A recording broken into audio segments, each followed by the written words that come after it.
Boa noite a todos, sejam bem-vindos ao estudo das obras de André Luiz, né, pela Fraternidade Mundo Luz.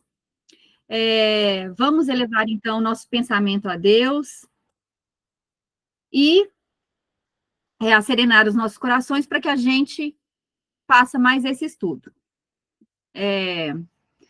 Thelma, aproveitando que você entrou, você quer fazer a prece inicial para nós, por favor? Claro que quero. Ó, dizem que quem faz prece evolui mais rápido, não Pois perca é, uma então. chance. Estou querendo que você evolua, então. Vamos, pode fazer. Seu Luiz, boa noite. Boa noite a todos. Gratidão por esse momento, Senhor, Pai de amor e bondade, pelo teu carinho, pelo teu amor, pelos amigos que se reúnem nessa quarta-feira para poder estudar um pouquinho o teu evangelho, à luz da doutrina espírita. Nós tenhamos cada vez mais a saborosa vivência de trazer para o nosso dia a dia os ensinamentos do Cristo, os ensinamentos dos espíritos superiores, que não deixemos passar, hora nenhuma, a ação do bem, a ação da paz, a ação da misericórdia.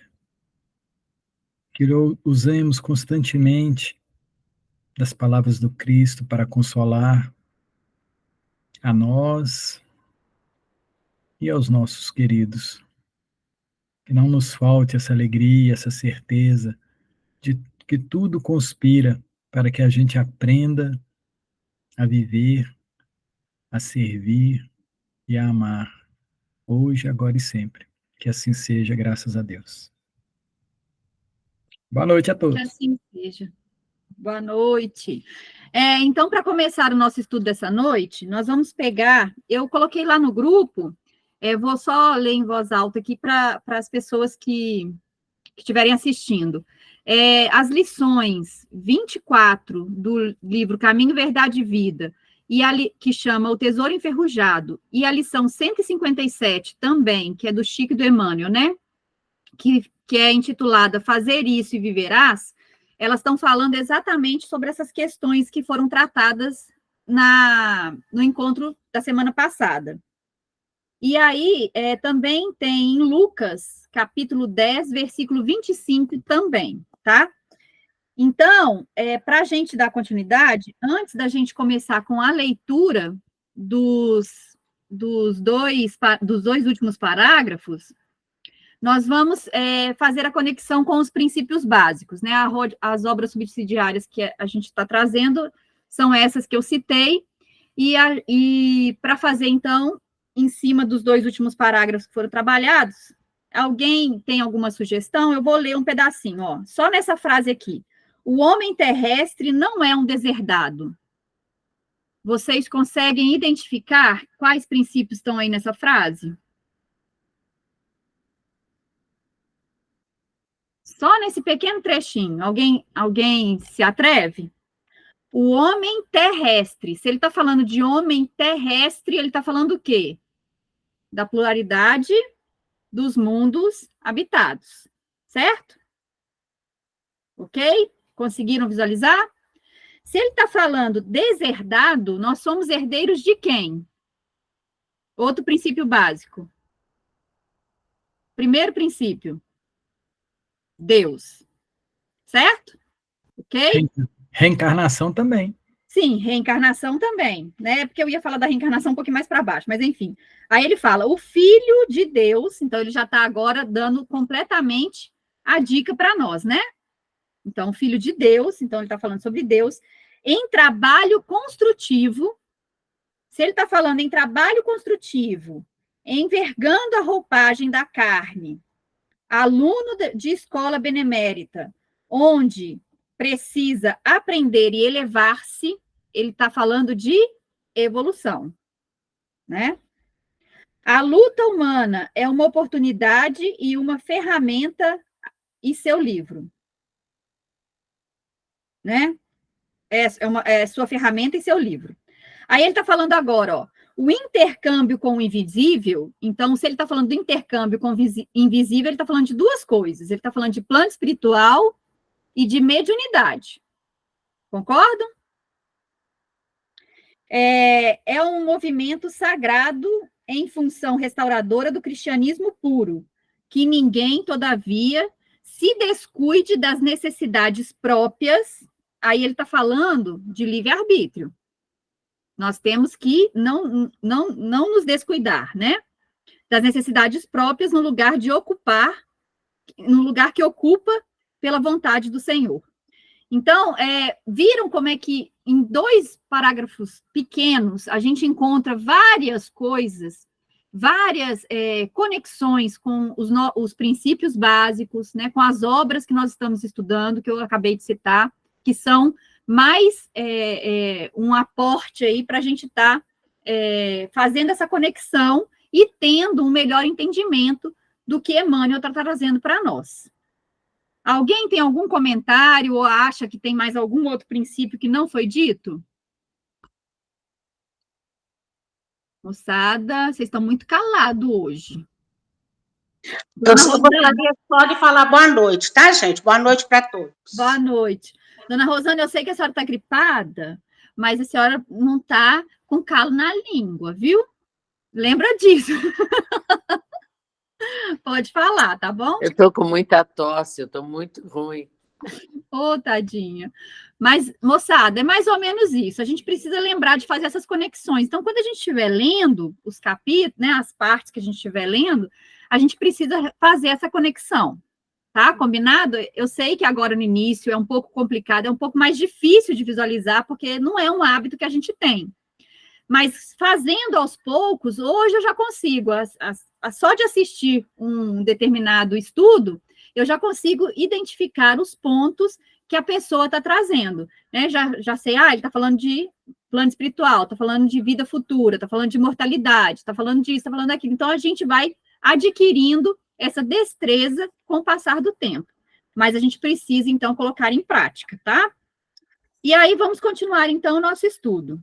O primeiro último parágrafo que nós vamos ler, porque hoje tem mais os 2 últimos parágrafos do Novo Amigo. Então, a obra é Nosso Lar, gratidão Chico, gratidão André Luiz. Né? Nós estamos, então, na primeira mensagem, que é a de Emmanuel, os 2 últimos parágrafos que nós vamos estudar hoje.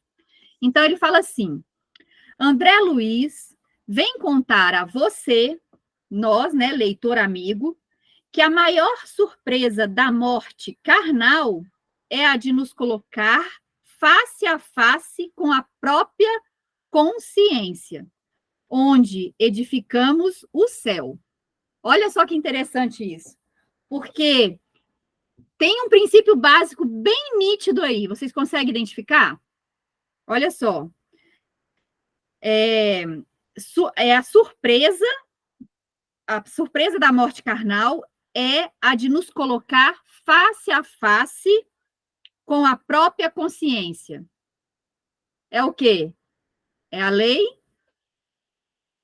Quem se arrisca? Denise falou aí. Seria causa e efeito? Causa e efeito. Então, já tem um princípio básico aí, bem nítido para nós, né? Causa e efeito. Então, ele está dizendo para nós que o que nos traz, quando nós desencarnamos, essa surpresa é de nos colocarmos face a face com as coisas que nós fizemos ou deixamos de fazer, lembrando muito bem isso. Então, por isso que quando Emmanuel fala lá para nós, na lição 56 do livro Fonte Viva, gratidão Chico, gratidão Emmanuel, que as nossas oportunidades são o número de dias do ano vezes a idade que eu tenho. Então, só aí a gente começa, lembra que a gente fez esse paralelo, né, no início dos estudos. Então, só aí a gente começa a ver a quantidade de oportunidades que a gente teve, só no mínimo, que é por dia. Se a gente multiplicar pelo 24 horas, já eleva muito mais. E se multiplicar ainda pelos minutos, vai para a casa do 1 milhão, né? 28 milhões, mais ou menos, se a gente estava fazendo a conta dos 50 anos. Então, o que acontece? Ele está dizendo que todas essas oportunidades que nós vivenciamos, se a gente tiver utilizado bem, nós vamos ter um encontro com essa consciência não muito turbulento. Mas se a gente não estiver colocando em prática o bem em todas essas oportunidades, ou pelo menos tentando fazer esse movimento de elevação, de melhoria, nós vamos encontrar, sim, com a nossa consciência, com uma surpresa muito grande. Então, isso é um ponto que a gente precisa analisar bem, principalmente para nós que somos espíritas, que acreditamos nessa elevação, nessa vida após a morte, nessa imortalidade, nessa evolução. Nós que acreditamos nisso, nós temos a obrigação, vamos dizer assim, de aproveitar mais essas oportunidades, de nos melhorarmos todo dia, que seja um pouquinho, porque é através desse pouquinho que a gente vai conseguir alcançar o muito. Ontem a gente estava fazendo um estudo, e aí eu lembrei lá e fiz uma comparação com eles, porque antigamente, quando a gente ia fazer soma, quando a gente estava na escola, vocês lembram como é que era? Pegava-se um lápis, mostrava o outro lápis e falava 1 mais 1 é igual a 2, não era assim? Então, a gente demorou vários dias, né, várias aulas, um ano inteiro para aprender que depois 1 mais 1 era igual a 2. E aí foi sendo feito como? Repetidamente, para que a gente conseguisse, no final do ano, chegar e quando apresentasse o número 1 mais o número 1, a gente já sabia que o resultado era 2, né? E da mesma forma, 2 mais 2 no 4, etc, né? Então, a gente precisava primeiro do físico, daquele momento lúdico, para que a gente entendesse essa oportunidade, né? Essa soma. E aí a gente precisa também fazer isso com as nossas oportunidades do dia a dia. Nós precisamos lembrar que cada uma dessas oportunidades é um momento que eu tenho. Então, todas as situações que acontecem no meu dia a dia, sejam elas boas ou não boas, elas estão ali para nos ensinar. Nós precisamos tirar algo daquilo, tanto do bom quanto do não bom. Certo? Alguém quer comentar alguma coisa a respeito? Moçada hoje está calada. Estou impressionada. Enfim, vamos seguir então. Ninguém vai falar nada? Sim, Fernando, diga. Antes de mais nada, boa noite a todos. Ô, Vivian, essa lei da causa e efeito, ela acontece enquanto encarnados, né?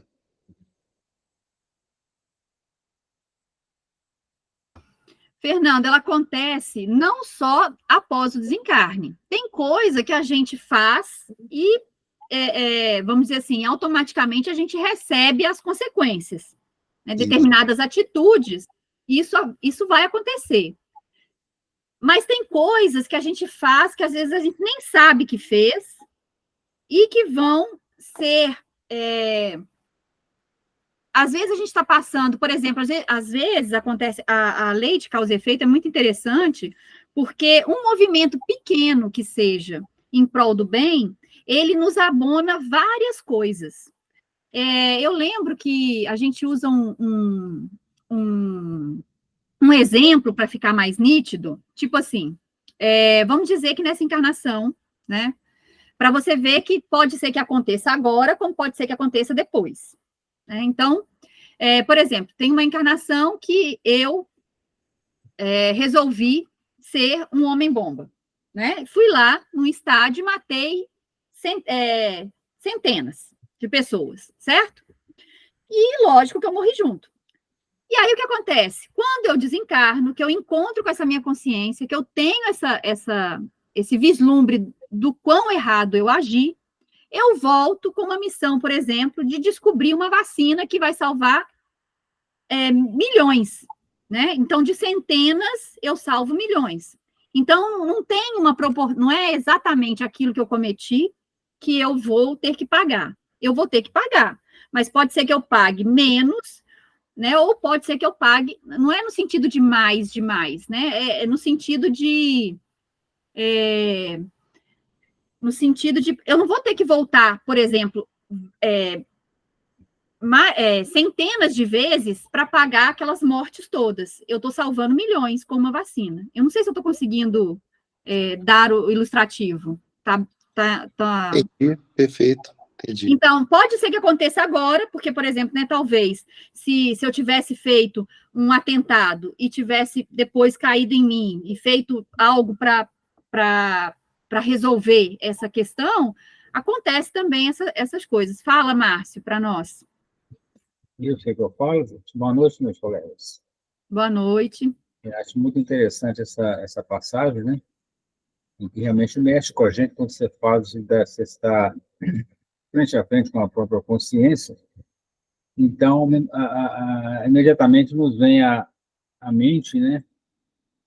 O defrontar com as nossas boas e com as nossas más ações, né? Então, eu acho que, acima de tudo, vale uma reflexão para você procurar errar cada vez menos, né? Procurar, de alguma forma, ser sabedor de que vem pela frente a colheita da nossa semeadura, não é isso? Então, isso é muito importante ter essa reflexão, né? Não com medo, né? Mas procurando plasmar sempre uma coisa boa para o seu futuro. Não aquela coisa de barganha, de troca, não. Mas aquele sentimento que você precisa melhorar, você precisa trilhar caminhos melhores.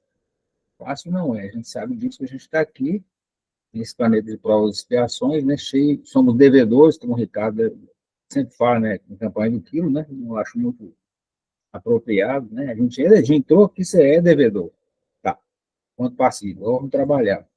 Então, esse retorno, né, ele é realmente muito interessante, a gente está lendo sobre isso, refletindo sobre isso, né, e é um encontro com a nossa consciência, né, e eu penso até que na condição de desencarnado, a gente não teria vamos dizer assim, essas limitações que o corpo físico impõe, né? Ou seja, a consciência, pelo que eu já ouvi em algumas leituras, ela é bem mais aberta, bem mais clara de que a sua vida como um todo, a sua individualidade como um todo, né? Então, você vai poder perceber, não é? Olha, deixei pelo caminho, errei aqui, errei ali, né? Muito interessante. Ótimo, Márcia, me fez lembrar de uma coisa. Pode falar, dona Rosana. Vou aguentar, tem que falar, né? E também nós temos que nos conscientizar que nem sempre é de vidas passadas os resgates que nós estamos tendo. Desta, da anterior, de outras, bem para trás, mas a lembrança, após o desencarne, é de todas elas. Então, é uma somatória. Não existe aquela coisa, vai eliminando uma porque a outra foi melhor. E assim nós vamos tendo a oportunidade do refazimento, vamos tendo a oportunidade de nos melhorarmos. Ótimo.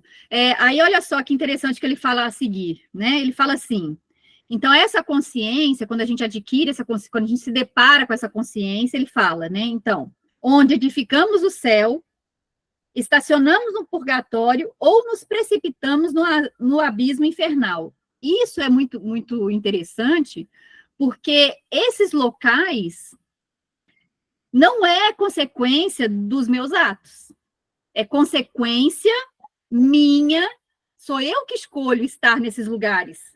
Porque quando eu caio em mim, né, quando eu vejo tudo que eu fiz ou deixei de fazer, eu me puno. Conseguem entender esse sentimento? Então, quando ele está falando aqui que nós precisamos ter esse cuidado dessa avaliação, desse entendimento desse efeito, dessa consequência, é nesse sentido. Para que a gente não para que nós não sejamos pego de calça curta, vamos dizer assim, né? Não seja pego de surpresa, igual ele está dizendo, para que a gente não estacione nesses lugares, não caia nesse abismo, para que a gente, sim, entenda, errei, mas agora eu quero fazer melhor. Então, eu passe menos tempo nesses lugares, me culpando, me vitimizando, vamos dizer assim, e prossiga. A gente precisa desse entendimento, porque a gente só consegue sair desses locais que não são bons quando a gente tem um entendimento um pouquinho dessa vida continuada e a gente se permite, né, esse crescimento, essa evolução e essa correção desse erro. Mais alguém quer comentar? Rosana? Mas essa escolha para irmos para o umbral não é nossa. Sim, é sim. Afinidade. Aonde que eu tô? O que eu tô fazendo? São meus sentimentos, meus pensamentos é que me levam. Mas não é consciente. Não é consciente, é isso que eu tô falando. Para que a gente não tenha essa surpresa, né? Para que a gente não se culpe, não se julgue, não acabe indo para esses lugares não bons, a gente precisa ter essa consciência mais lúcida das nossas ações, das nossas atitudes. Fala, Marcinho. Então, fala, colega. Mas eu penso, né, realmente, conforme o nosso colega falou, né, a gente mesmo que cria esses tempos, né, essas imagens, essas passagens que a gente, então, não quer estar, mas está tudo envolvido na sua forma de ser e de agir, né? Não adianta, né? Então, é importante essa colocação, porque você, nessa condição, né, na condição de desencarne, a dor moral de você não ter feito uma coisa muito grande. Aqui você enrola, porque aqui você fala que tem a matéria e fica por isso mesmo, lá não tem matéria. Então, a cobrança é muito maior que matéria. Tem você e você. Sim. Entendeu? Então, eu penso, eu já li isso em algumas oportunidades, e até em algumas reuniões que a gente já participou, o como os espíritos se lamentam de não ter feito as coisas. Né? Me faz lembrar o senhor, que se chama, ele labutou muito tempo, Jarbas, lá do Lacos. Um senhor que eu acompanhei ele, peguei um período da vida dele lá. Né? Enfim, é uma entrega muito grande, na tarefa, exemplar. Ele partiu e depois ele deu um depoimento, né? Tanto de coisa que ele já tinha feito, uma entrega praticamente uma vida inteira, que a gente sabe, né, pela doutrina, pelas obras de caridade, e ele se sentindo angustiado que tinha feito pouco, muito pouco. Ele não, danado, nem vou, né? Quando você imagina uma pessoa que fez não pouco, isso é a cobrança que a consciência te faz, entendeu? É que te leva a conclusões desse tipo, né?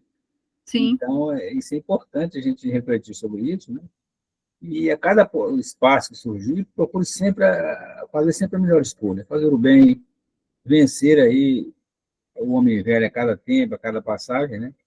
Para que você, nessa análise, né, nesse confronto, né, Sim. você fique em paz, não tem aquele sentimento, aquela angústia de ter, deixei de fazer tudo, né? Posso falar assim, faça o bem que puder. O resto é a minha inferioridade. Eu sou isso, vou até aqui porque a gente é muito imperfeito, né? Que a gente possa também ter esse perdão para a gente, na medida possível, né? Penso assim. Ótima colocação, Marcinho. E aí você me fez lembrar, gente, uma outra coisa. A gente precisa lembrar que no plano espiritual, porque aqui também está falando de plano espiritual, a gente não tem como esconder aquilo que está no nosso íntimo, lá no fundo. Né? A gente não tem como fazer essa... Lá, os nossos pensamentos mais íntimos mesmo, eles são visualizados por todo mundo, inclusive por nós mesmos. Espírito de vaidade, orgulho, tudo. Então, o que vai me prender nesse umbral, nesse purgatório ou nesse abismo, é aquilo que está dentro de mim, que eu não consegui corrigir, e que ainda me causa muito constrangimento. Por isso que a gente precisa deixar de mascarar os nossos sentimentos, as nossas emoções. E é muito difícil fazer isso. Porque quando a gente mascara o que eu estou sentindo para deixar o outro mais confortável, quando eu mascaro as sensações que estão, a minha emoção, as minhas sensações, para não deixar o outro desconfortável, eu estou me anulando. E com isso, consequentemente, eu deixo de ser eu. Depois eu vou mandar lá no grupo chama 12 Constatações da Evolução, por Joana de Ângeles. Muito bom. Lá vai falar muito disso. Lá, o primeiro dele lá eu achei fantástico. Ele fala assim, que o outro, ele não está aqui para nem para nos agradar, nem para nos desagradar. O outro está aqui para nos ensinar. E aí lá ele vai falar a respeito dessa questão de se anular, dos sentimentos, dos pensamentos, que tudo é sintonia. Então, se eu tiver ainda, por mais que eu mascare para os outros, orgulho, vaidade, egoísmo dentro de mim, na hora que eu desencarnar, eu vou me deparar com eles frente a frente, né? Então, a gente precisa lembrar disso. E aí ele fala, ele falando tudo isso, falando que a gente vai se deparar com essa realidade, ele fala, vem lembrar que a Terra é oficina sagrada. Então, ele falando que como a gente, nós que somos espíritas, que estamos lendo esse livro, como a gente está tendo a oportunidade de ter esse conhecimento, André Luiz vai mostrar para nós que todas as oportunidades que estamos vivendo agora são oportunidades muito boas para que a gente não passe tanto tempo nesses lugares que a gente não quer. Então, ele vem falar que a Terra é oficina sagrada e que ninguém a menosprezará sem conhecer o preço do terrível engano a que se submeteu o próprio coração.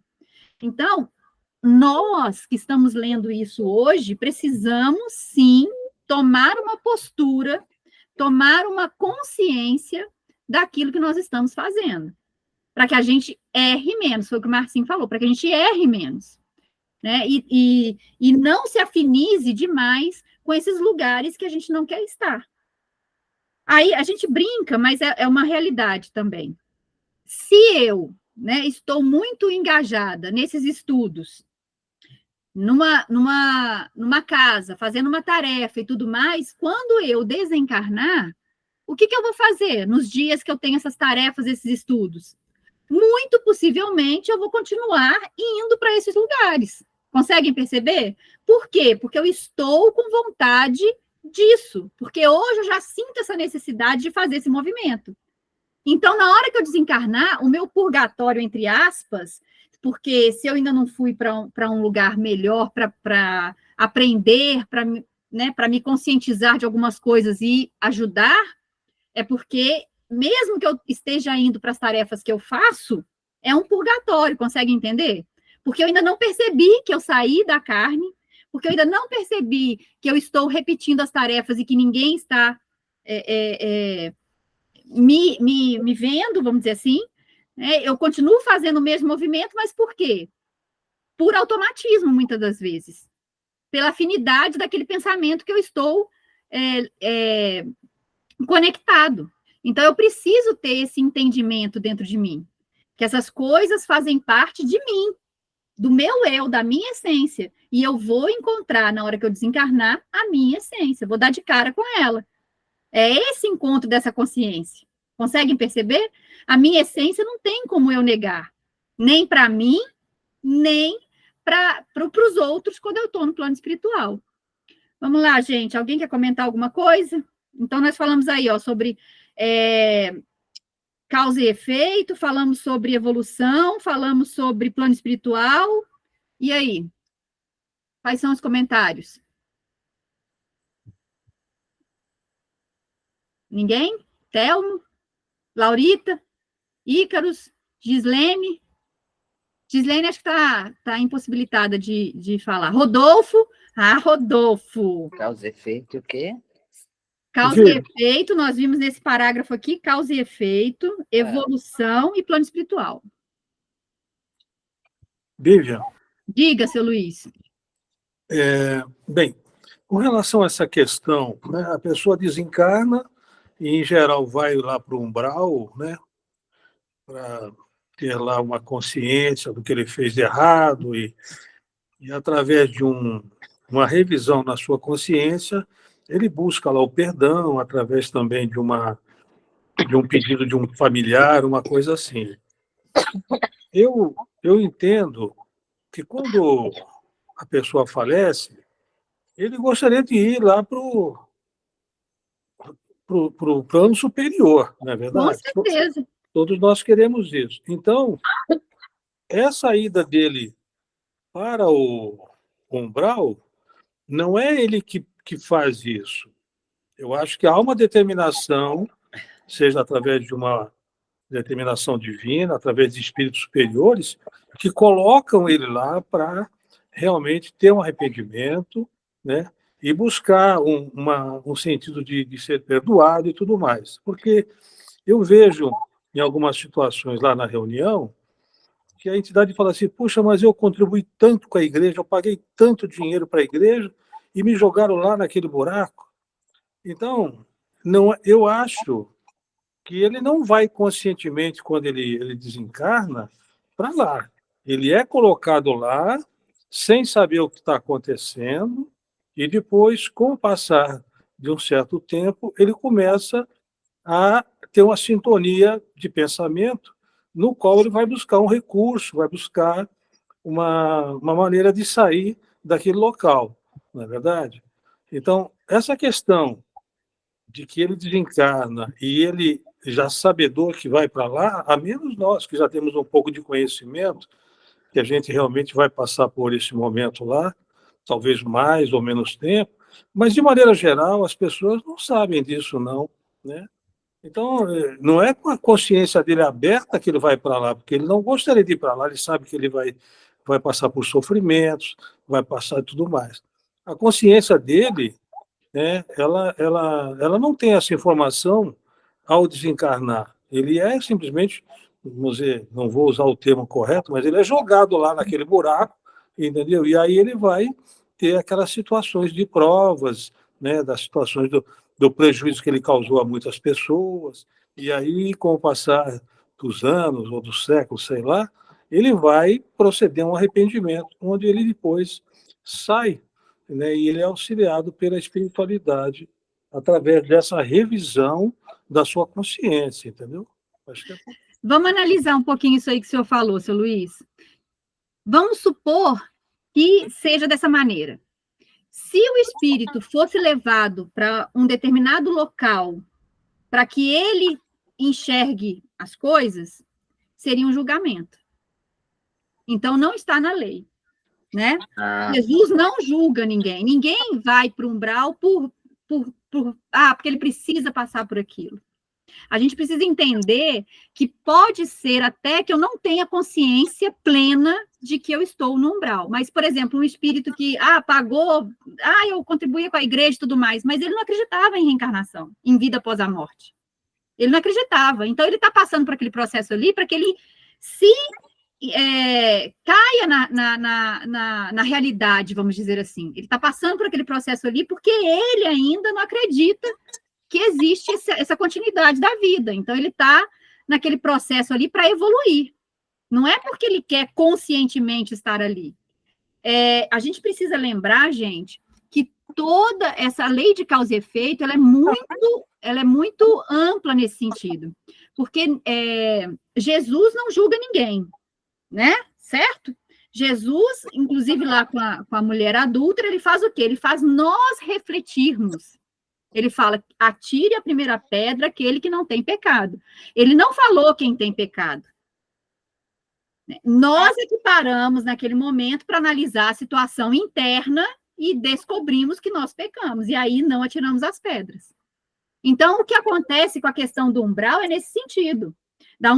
De qualquer lugar que eu esteja, que eu vá, é porque a minha consciência, a minha, vamos dizer assim, não é consciência, o meu subconsciente, ele não tem, ele é aquilo que eu estava falando, quando a gente vai para o plano espiritual, a gente vai, sim, ser aquilo que nós somos no íntimo, né, dentro de nós, o que está intrínseco. Rodolfo levantou a mão primeiro, pode falar, Rodolfo. Acredito que a gente pode pegar, por exemplo, o próprio André Luiz, né?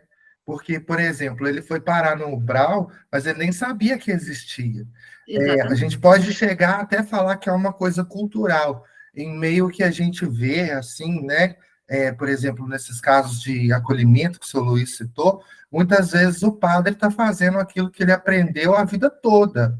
A pessoa está fazendo aquilo que ela aprendeu a vida toda e ela acha que ela está certa, né? E aí, nós que somos agraciados de ter, por exemplo, a doutrina dos espíritos e ter esse tipo de conhecimento, a gente já começa a pensar diferente, começa a sintonizar diferente para a gente não passar por aquilo. Mas em alguns momentos que a pessoa sempre está achando que ela está fazendo certo, porque ela não conhece o outro lado, ela vai cair lá realmente, sabe? De verdade, ela vai cair lá. E eu queria comentar também, Vivian, sobre causa e efeito, né? Que nem tudo é causa e efeito também, né? Achei muito interessante você ter comentado lá no início, porque foi um exemplo muito positivo com relação a explodir uma bomba, agora eu vou achar uma vacina aqui. É porque as pessoas acham que assim, eu matei, na outra eu vou morrer. Entendeu? Eu cortei um braço, na outra eu vou vir sem um braço. E isso acaba que vira uma especulação e julgamento, né? Quando eu comecei assim, a estudar de fato a doutrina, eu vi as pessoas na rua, um cadeirante, até por ignorância mesmo, falando assim, nossa, aquele ali fez isso, sabe? Apontava assim, não, esse aí tá... ele não fala porque, sei lá, e talvez não talvez essa troca não seja sempre equivalente, sempre justa, né? Talvez a graça que ele pode aceitar de vir e fazer é muito maior do que aquele erro que ele cometeu lá atrás, assim, sabe? E o bom é que o Espírito aceitou isso, né? A gente sabe que é difícil, mas como diz lá nas últimas palavras lá, a gente tem que chamar Jesus, confiar e pedir ajuda. Está pesado, mas a gente vai conseguir. Ótimas considerações, Rodolfo. Muito obrigado. Thelmo, pode falar? Boa noite, meninos, meninas. Eu estou lendo o livro A Vida Continua, e essa dúvida que o Luiz trouxe, acabei de ler, Luiz, lá no capítulo... Cadê? Capítulo 10, Evelina Serpa, psicografia do Chico, né? Obrigado, Chico, ditado pelo André Luiz. Ela fala assim, Instrutor Ribas, conquanto o Senhor tenha feito referência a meus primeiros tempos de vida espiritual, é verdade que somos espíritos desencarnados, pessoas que não mais habitam a Terra? Gente, o livro é ótimo. O livro é muito bom. Eles estão desencarnados, mas ainda não caiu a ficha que estão desencarnados. Não caiu a ficha. Então, é interessante que no livro não fala se eles ficaram um tempo no umbral ou não. Dá uma referência que eles ficaram num sono, num período, assim, né? Meio sem saber, aquela coisa toda. E aí eles, tanto ela quanto o Ernesto, eles estão sem saber, desconfiados. Por quê? Gente, é muito interessante isso. No plano espiritual, nessa condição que eles estão, nessa colônia, é tudo muito similar. Tem casa, tem mesa, tem cadeira, tem enfermeiro, tem remédio, né? Tem pessoas cuidando uma da outra. A gente não pensa nisso, a gente acha que é uma coisa totalmente diferente. E eles não percebem que eles estão desencarnados, né? E aí ela faz essa pergunta. Aí o instrutor Ribas responde, perfeitamente, embora a irmã não consiga ainda certificar-se disso. Né? Ainda não tem a certeza que morreu. Não tem certeza que morreu. Aí ele pergunta, por que semelhante inadaptação? Ele responde, falta de preparo na vida física. A Vívia falou isso, Rodolfo falou isso. Falta de preparo na vida física. De modo geral, a sua posição de surpresa é comum à maioria das criaturas terrestres, em virtude da ausência de integração real com as experiências religiosas a que se afeiçoam. A gente participa do movimento espírita, da casa espírita, mas a gente vive como espírito? Estava desencarnado, estou reencarnado e vou estar desencarnado brevemente? É isso que passa na nossa cabeça todo santo dia, todo momento? Aí ele continua, a ela, se estamos efetivamente mortos, acredito, Senhor, que eu, na condição de católica, devo apresentar ou deveria apresentar um índice mais completo de comunhão com a verdade espiritual que não estou conseguindo entender? Ele responde, claramente, certamente, era para aquele que participa de uma religiosidade, de uma religião, ele entrar no campo do desencarne muito melhor preparado. Como assim? Pergunta ela. Se a irmã, durante a sua existência no corpo denso, pensasse firmemente nos ensinos de Jesus, o divino mestre que se reergueu do túmulo para a demonstração da vida eterna, se meditasse na essência dos ofícios religiosos de sua fé, todos eles dirigidos a Deus, e depois de Deus aos mortos sublimes, como sejam nosso Senhor Jesus Cristo, é legal isso, né? Nosso, como sejam aos mortos sublimes. Ele ainda faz uma piadinha, né? A gente se refere aos mortos sublimes durante toda a nossa caminhada. Como sejam eles? O nosso Senhor Jesus Cristo, sua augusta mãe e aos espíritos heróicos que veneramos por santos na vida cristã. De certo, não experimentaria o assombro que até agora lhe insensibiliza os centros de força, apesar da elevação e da delicadeza de suas aspirações. Viu-se Evelina, de repente, transportada pelas molas mágicas da imaginação ao seu velho templo religioso. Recordou as preces, os cânticos, as novenas e os rituais litúrgicos de que lhe partilharam. Como se unicamente ali, naquele gabinete de análise espiritual, pudesse penetrar-lhes o sentido. E ela diz, como não me inclinei a interpretá-los antes por invocações ao mundo espiritual? Como não percebi até aquela hora a função de canais de comunicação com as forças divinas?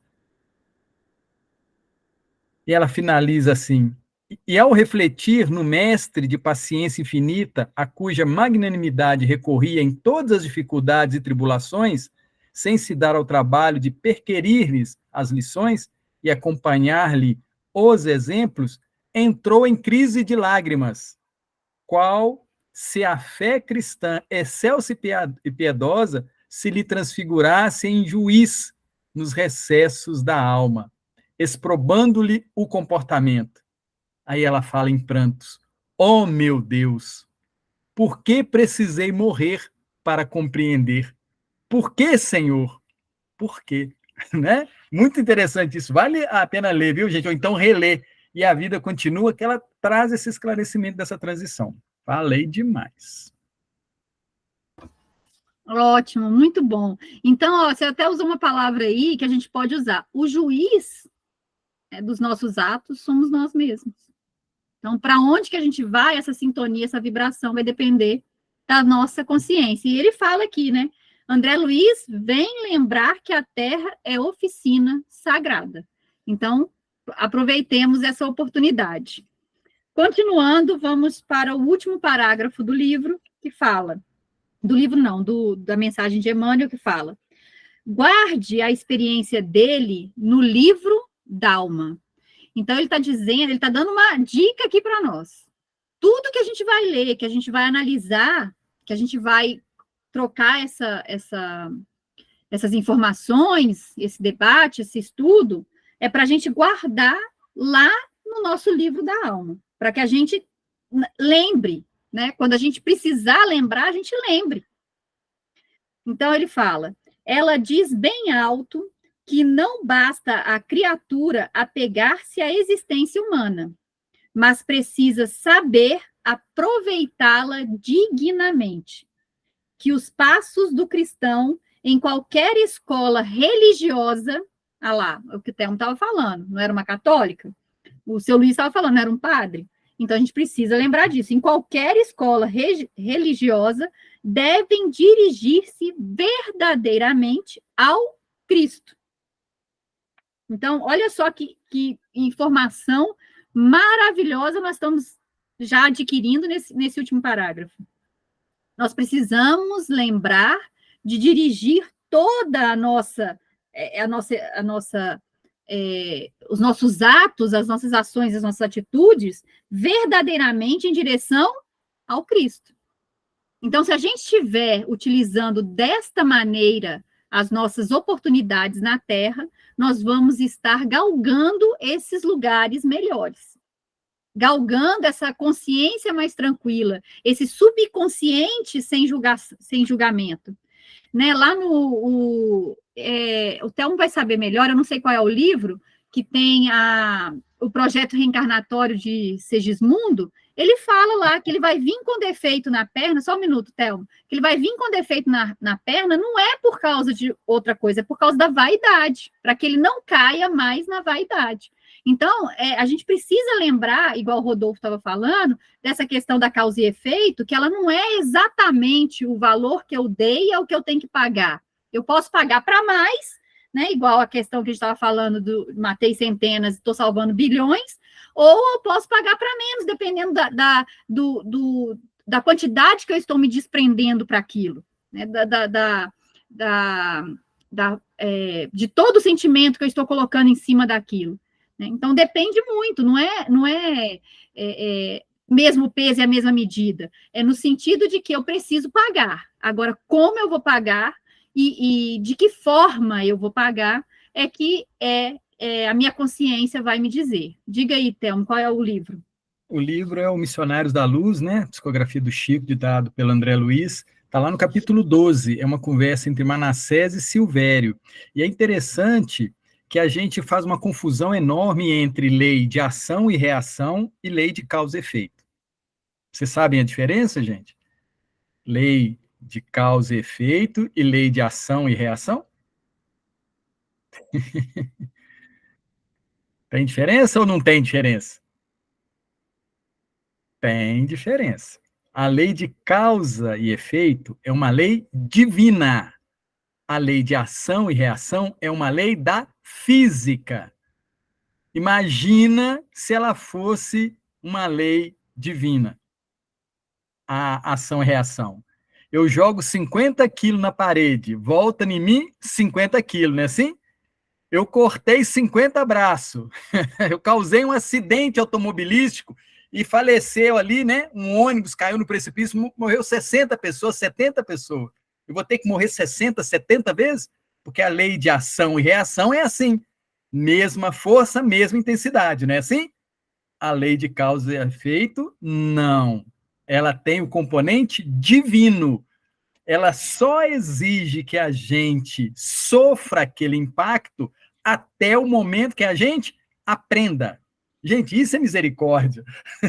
Isso é misericórdia. Aprendi, não vou mais dirigir o carro naquela velocidade, não vou mais agir assim.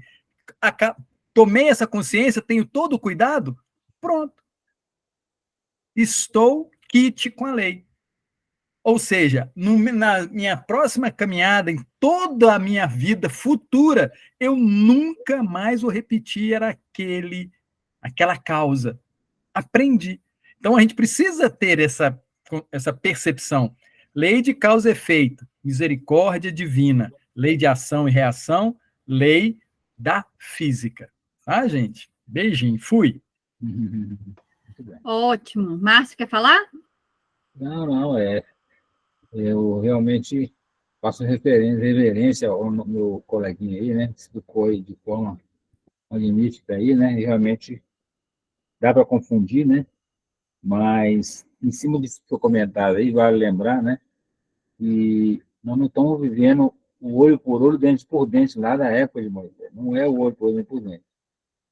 E por tudo aquilo que tem lido na doutrina e tem buscado aprender, né? a prática do bem, né? Desde que você busque de forma dentro das suas possibilidades, fazer o bem, notadamente naquilo que você já errou no passado, né? A gente entende que tem aquela frase que o amor cobre a multidão de pecados, Uhum. alguma sorte pode te abrandar algum tipo de situação que você tem que cumprir, né? Eu tenho esse entendimento, se eu estiver errado, você me corrige. E tem uma coisa que foi colocada, só a questão de causa e efeito, tem as provas também, né?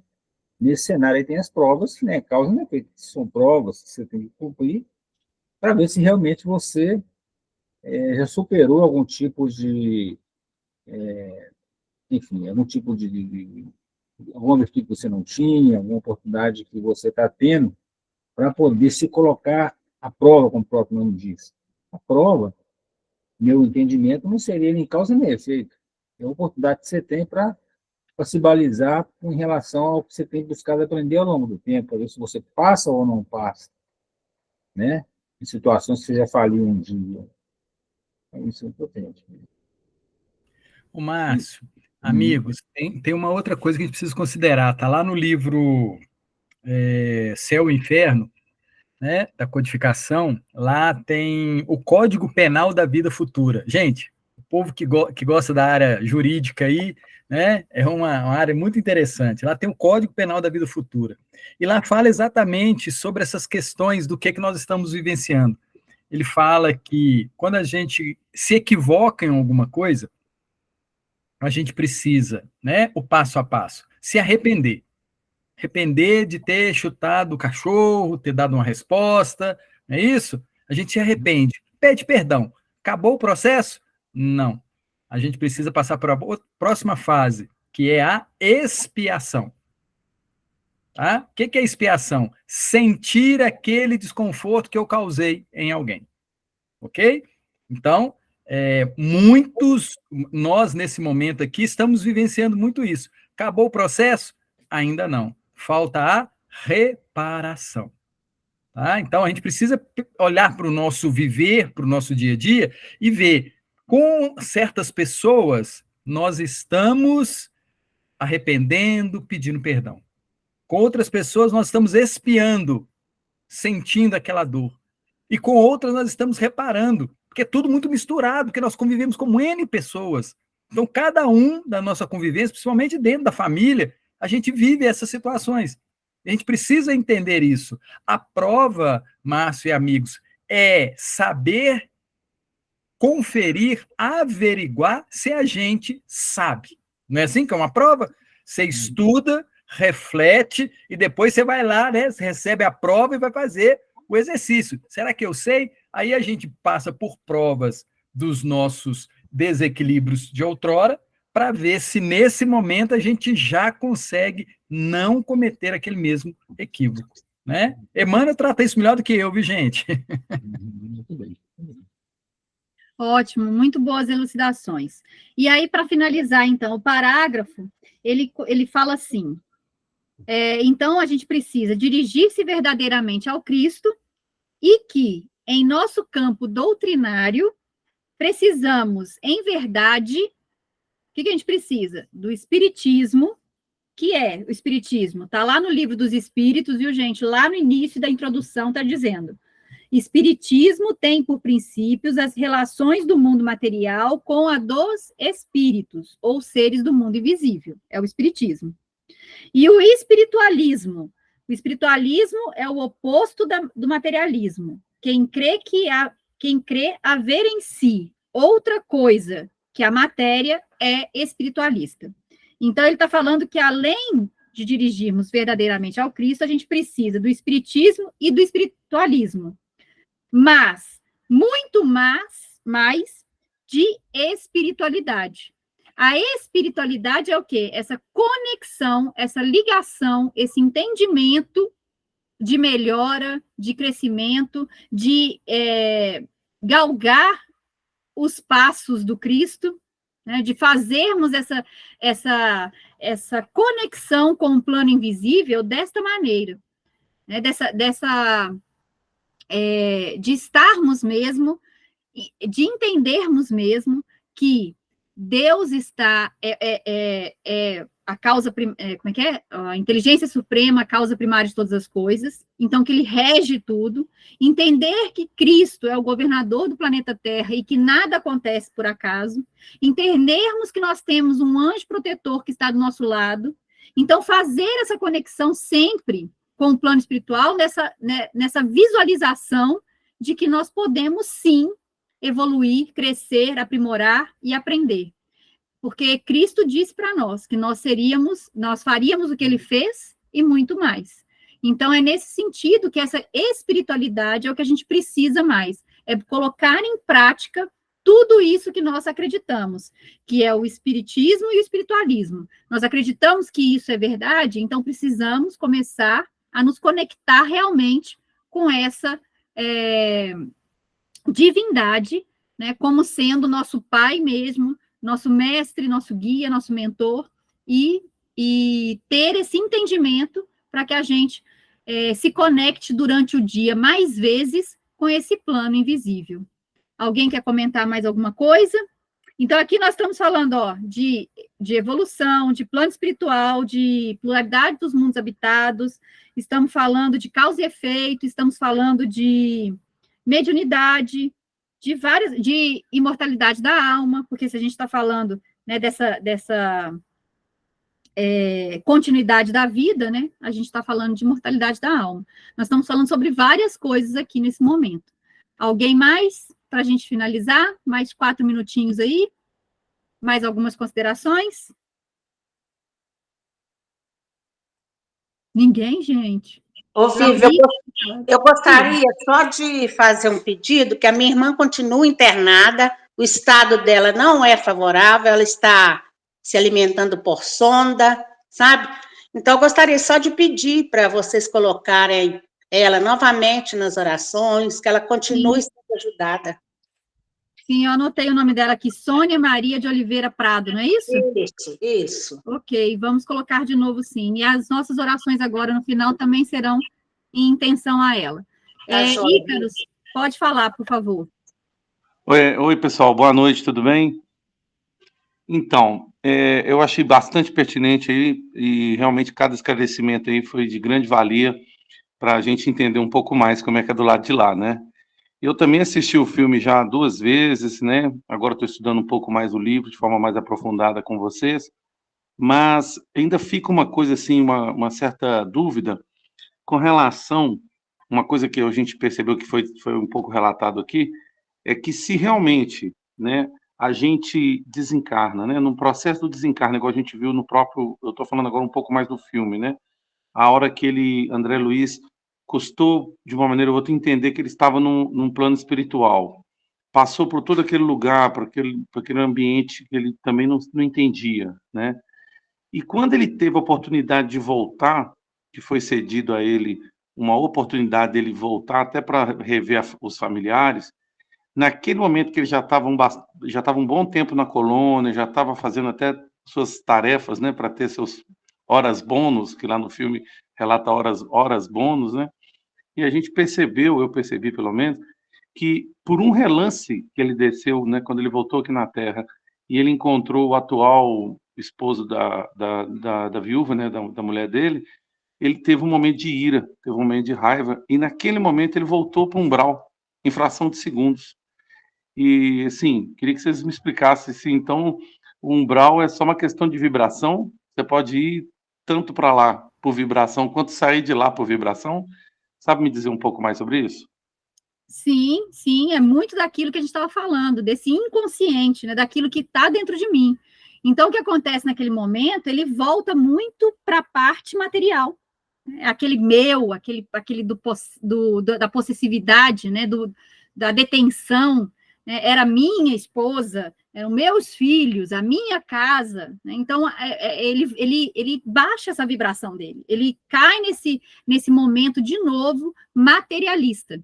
E aí, quando a gente é apegado ao materialismo, mais tempo a gente passa no umbral. inclusive tem um relato no livro que a gente vai estudar, que o avô de André Luiz estava no umbral abraçando um punhado de lama, achando que era dinheiro, e dizendo, ai, meu dinheiro, e ele estava ali naquele negócio porque ele via o dinheiro realmente. Então, essa sintonia, quanto mais materializado nós estamos, mais denso é o nosso perispírito. Nós vamos aprender isso também, né? Nós vamos, só para não deixar a dúvida, Ícaros, mas é nesse sentido, sim, quanto mais materializado, quanto mais sentimentos da matéria nós temos, mais o nosso perispírito é denso, então mais para as regiões inferiores nós vamos. Então, é muito nesse sentido. É aquilo que eu sou, a minha essência. Então, ele já estava um tempo no nosso lar? Sim. Ele já tinha evoluído um pouco? Sim. Mas, naquele momento, que ele podia colocar vamos dizer assim, em prática, os ensinamentos que ele tinha recebido, ele cai. E isso acontece com a gente tem que lembrar disso. A gente vai galgando as coisas, a gente vai galgando, vai aprendendo, e a gente vai escorregar, é fato. Uma hora ou outra, porque a gente não sabe quantos milênios nós estávamos praticando aqueles atos. Então, é natural que a gente, uma hora ou outra, caia em determinadas, vamos dizer assim, armadilhas, né? Vamos dizer assim, porque a gente é testado. Então, aquilo ali foi um momento de prova para ele. Ele precisava passar por aquilo para ver se ele realmente já tinha largado e desprendido das coisas materiais, né? Da família, do lar e tudo mais, e ele caiu. E depois ele vai voltar e ajudar o marido da esposa, né? Naquela hora ele vai, no livro fala isso, ele vai lá, ele auxilia, e aí ele faz o movimento oposto. Fala para nós, Rodolfo, para a gente finalizar. É só um comentário aqui, porque você está falando que uma hora acaba caindo, e falar isso para Ícaros é muito complicado, né? Você sabe quem foi Ícaros na mitologia antiga? Pois é, Ícaros não caiu no canto da sereia. Ícaros venceu o canto da sereia, mas por que ele conseguiu vencer e não caiu em tentação? Porque ele estava amarrado ali aos valores dele, porque ele pediu para que amarrassem ele, né? Então, ele estava amarrado em uma linha vertical. Tudo que está ligado ao vertical está ligado com o alto. Então, a partir do momento que você se conecta com o alto, você segue os seus valores e aí fica mais difícil de cair no canto da sereia. Obrigado, muito bom. Pode falar para nós. Pois é, eu estava pensando aqui agora e veio a intuição, inspiração de que cada caso é um caso, viu, gente? Cada caso é um caso. Não vamos esquecer disso, não. Né? Então, eu brinco sempre que nós estamos na caderneta, né, na lista de presença dos benfeitores da Fraternidade Mundo Luz.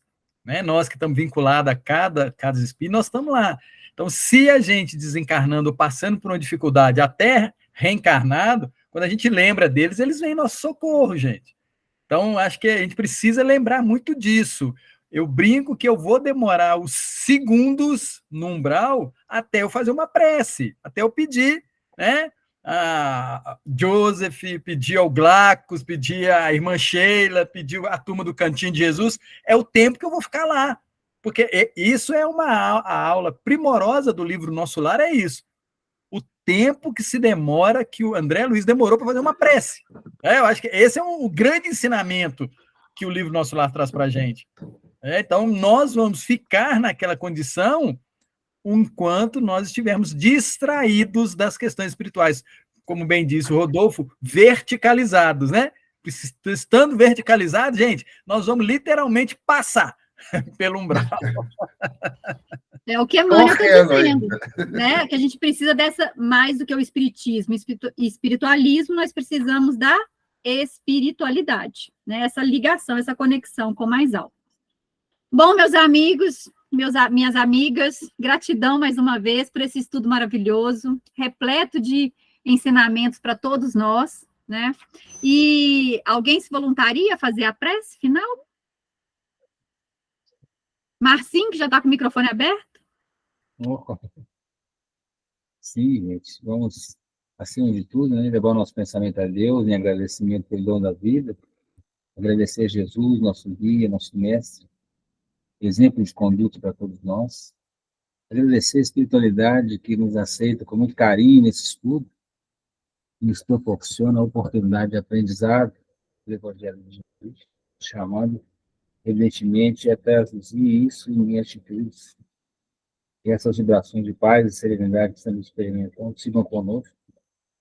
E para a colega nossa que foi citada, que está internada, né, possa ser também canalizado para que a sua recuperação seja rápida, que ela possa estar no seio doméstico o mais rápido possível. Que Deus nos abençoe e tenhamos uma semana de muita luz e paz. Que assim seja. Que assim seja. Boa noite a todos, então. Lembrando da Sônia Maria de Oliveira Prada, tá? Que as nossas vibrações vão, né, irradiem para ela nesse momento agora que ela tanto necessita. Gratidão, meus amigos, minhas amigas. Bom, gente, E grande até abraço semana para vocês. Beijo para vocês. Tudo de bom. Boa noite, gente. Um abraço. Grande Jesus